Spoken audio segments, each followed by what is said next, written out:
Pengertian cerpen. Cerita pendek atau sering disingkat sebagai cerpen adalah suatu bentuk prosa naratif fiktif. Cerita pendek cenderung padat dan langsung pada tujuannya dibandingkan karya-karya fiksi yang lebih panjang seperti novela dan novel.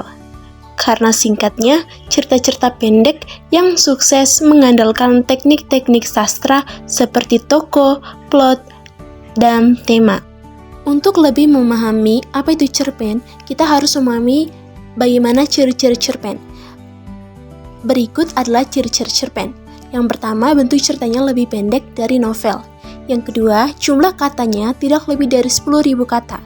Yang ketiga, isi ceritanya berasal dari kehidupan sehari-hari. Yang keempat, tidak mengangkat atau menggambarkan semua kisah pelakunya, karena yang dikisahkan hanyalah masalah tunggal atau inti sarinya saja. Yang kelima, tokoh-tokoh digambarkan mengalami masalah atau konflik hingga pada penyelesaiannya. Yang keenam, pemakaian katanya sangat sederhana dan ekonomis sehingga mudah dikenal pembaca. Yang ketujuh, kesan yang ditinggalkan sangat mendalam sehingga pembaca ikut merasakan isi dari cerita pendek. Yang kedelapan, hanya satu kejadian saja yang diceritakan. Yang kesembilan, alur cerita tunggal dan lurus. Dan yang kesepuluh, penokohan pada cerpen sangat sederhana, tidak mendalam dan singkat. Itu adalah beberapa ciri-ciri dari cerpen yang perlu kita ketahui. Yang berikut mengenai unsur-unsur cerpen. Jadi unsur-unsur cerpen itu terbagi atas dua, yaitu unsur intrinsik dan unsur ekstrinsik. Yang pertama kita akan bahas tentang unsur intrinsik. Jadi unsur intrinsik adalah unsur yang membangun karya itu sendiri. Unsur intrinsik mencangkup yang pertama tema. Tema adalah ide pokok sebuah cerita yang diyakini dan dijadikan sumber cerita. Yang kedua latar adalah tempat, waktu, suasana yang terdapat dalam cerita. Dalam latar sebuah cerita harus jelas di mana berlangsungnya, kapan terjadinya, dan suasana serta keadaan ketika cerita berlangsung. Yang ketiga, alur. Alur adalah susunan peristiwa atau kejadian yang membentuk sebuah cerita. Perlu diketahui bahwa di dalam cerpen terdapat 3 alur, yaitu yang pertama alur maju adalah rangkaian peristiwa yang urutannya sesuai dengan urutan waktu kejadian atau cerita yang bergerak ke depan terus. Yang kedua, alur mundur adalah rangkaian peristiwa yang suasananya tidak sesuai dengan urutan waktu kejadian atau cerita yang bergerak mundur. Dan yang ketiga, alur campuran. Alur campuran adalah alur campuran antara alur maju dan alur mundur.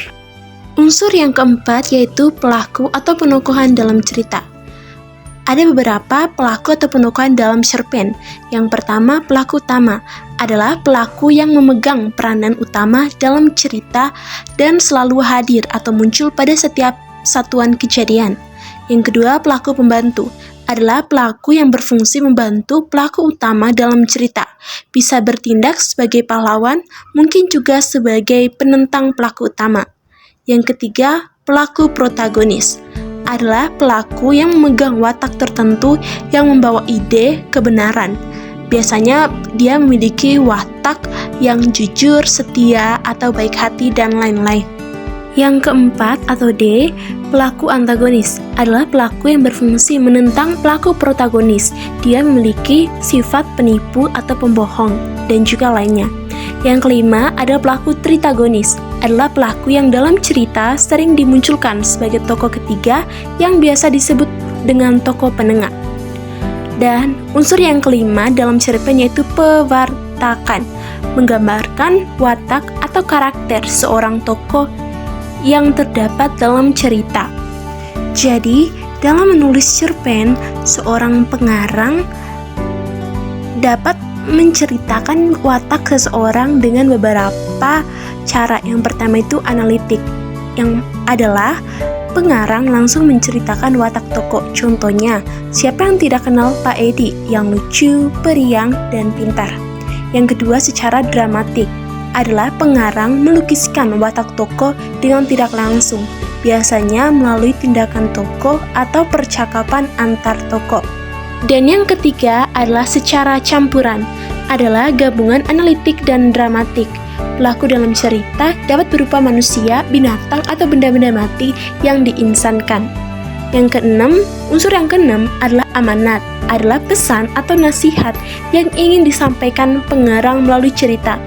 Dan unsur yang ketujuh adalah sudut pandang, adalah cara pengarang menceritakan tentang tokoh dalam cerita. Perlu diketahui bahwa sudut pandang dalam cerpen dibagi menjadi: yang pertama, sudut pandang orang pertama sebagai pelaku utama, yaitu menggunakan kata ganti seperti aku ataupun saya pada tokoh utama cerita. Dalam sudut pandang ini, penulis atau pembuat cerita seolah-olah terlibat dalam ceritanya dan dia sendiri sebagai tokoh utama dalam cerita. Sudut pandang yang kedua itu sudut pandang orang pertama sebagai pelaku sampingan. Dalam sudut pandang ini, seolah-olah si tokoh utama yang bercerita. Posisinya dalam cerita bukanlah sebagai tokoh utama. Yang ketiga, sudut pandang orang ketiga serba tahu. Umumnya menggunakan kata ganti seperti ia, dia, atau nama dari pelaku yang ada dalam cerita yang dibuat oleh penulis. D. Sudut pandang orang ketiga pengamat. Dalam sudut pandang ini, maksudnya kata dia sangat berbatas. Penulis cerita menggambarkan apa yang dilihat, didengar, yang dialami, dan yang dirasakan oleh tokoh utama dalam cerita. Akan tetapi, hal tersebut sangat terbatas hanya pada seorang tokoh saja. Tokoh yang ada dalam cerita mungkin cukup banyak, tetapi mereka tidak diberikan kesempatan yang lebih untuk menunjukkan sosok yang sebenarnya. Jadi, hanya tokoh utama saja yang menunjukkan sosok yang sebenarnya. Unsur yang ke-8 adalah gaya bahasa. Adalah cara pengarang menambahkan cerita. Melalui gaya bahasa, pengarang dapat menuangkan semua isi perasaannya dengan ciri khas kebebasan yang membuatnya berbeda dari pengarang yang lain. Dan yang ke-9, unsur intrinsik yang terakhir yaitu simbol atau lambang. Yang berikutnya kita akan membahas unsur ekstrinsik dalam cerpen. Unsur ekstrinsik adalah unsur-unsur yang berada di luar karya sastra, tetapi secara tidak langsung mempengaruhi bangunan atau sistem organisme karya sastra tersebut. Unsur ekstrinsik meliputi yang pertama, nilai-nilai dalam cerita.